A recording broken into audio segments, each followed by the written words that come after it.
Friends, మేము ఇక్కడ కూర తింటున్నాము. ఒకడు కోపమై పారిపోయాడు. కానీ మేము ఇక్కడ మా చేనులో మేము ఒక మేక కోసినాము. మేక కూర కూడా ఇన్ని ఉంది భగవాన్లో. మా జగవద్ర అందరూ ఫ్రెండ్స్, మేమందరం ఫ్రెండ్స్లు తాగుతున్నాము, తింటున్నాము.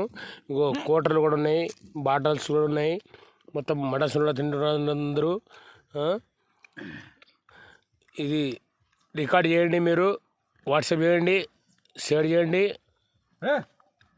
లైక్ చేయండి. ధన్యవాదాలు. ఆడు కూడా పారిపోతాడు అన్న, చూడండి మీరు ఎట్లా పారిపోతున్నాడు కుప్పమై. ఏం చెప్పలేము కానీ షెడ్లో 2 మనుషులు కూర్చున్నారు, కనిపిస్తుందా? అక్కడ షెడ్లో కూర్చున్నారు. ఏం చెప్పలేమండి మేము. సరేనా? ఓకేనా? నమస్కారం అండి. ఈ లైఫ్కు షేర్ చేయండి. ఓకే.